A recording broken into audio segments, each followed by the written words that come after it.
Munaasabaddan oo ahayd mid lagu xusayay 8 Maarso oo ku beegan maalinta haweenka adduunka ayaa lagu qabtay degmada Garbaharey ee xarunta gobolka Gado. Munaasabaddan oo ahayd mid si heer sare ah loo soo agaasimay ayna soo qaban qaabiyeen ururka haweenka degmada Garbaharey ayaa waxaa ka soo qayb galay maamulka degmada, ururka dhalinyarada iyo marti sharaf kale. Waxaana intay munaasabaddu socotay hadalla qiiro leh goobta ka soo jeediyay ururka haweenka kan dhalinyarada, iyagoona sheegay in dumarku ay qabaan dhibaatooyin tiro badan loona baahan yahay in wax laga qabto.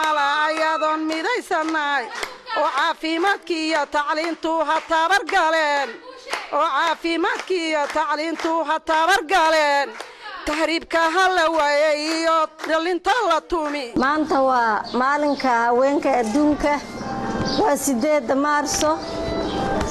maanta oo kale adduunka haweenka adduunku waxay u hambalyeeyaan oo u sanad guureeyaan haweenka adduunka.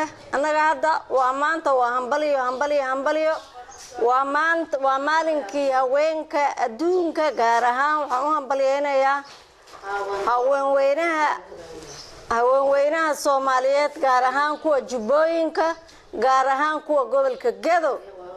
muhiimadda haweenka ay dunida u leeyihiin loo asteeyay, loo calaamadeeyay in maalinta ayad ah dib loo xasuusto haweenka maxay muhiim ah ay leeyihiin oo dunida ay ku leeyihiin. dabcan muhiimkooda mid la soo koobi kara ma ah, meeshan lagu soo koobi kara ma ah. muhiim extreme ah saaid ay ku leeyihiin dunida. haweenka wax kasta basic u yihiin, aas bay wax kasta u yihiin, nabadda aas u yihiin, tarbiyada aas u yihiin, horumarka aas u yihiin. waxaana ay goobta munaasabaddu ka socotay ku soo bandhigeen ciyaaraha hidiya dhaqanka oo ah gobolka Gado.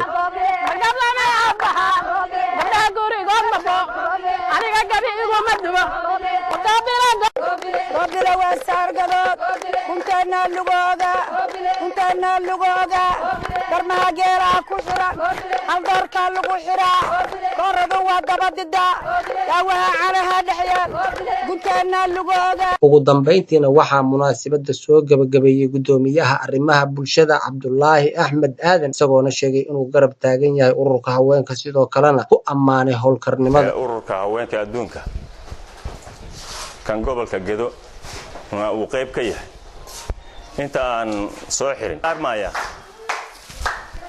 abniga waa sugi jirteen, qaybta ugu muhiimsan baad ka ahaydeen, iyadoo ururada bulshada dhan ay sugayeen, qaasatan ururweynaha haweenka waa qaybta ugu muhiimsan.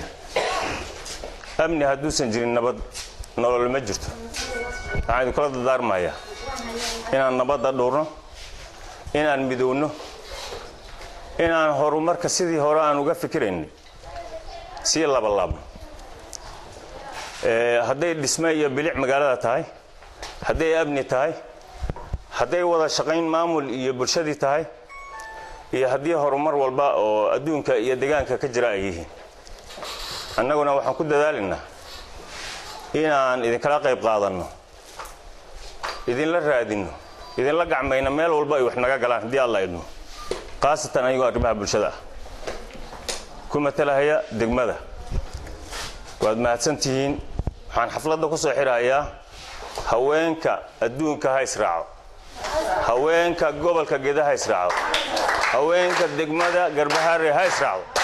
sallallahu barik inta kan ku soo dhaxay. assalaamu alaykum waraxmatullahi. Warsame Xaaji Faarax, raadiyaha iyo TV-ga Koonfur Galbeed, degmada Garbaharey ee xarunta gobolka Gado.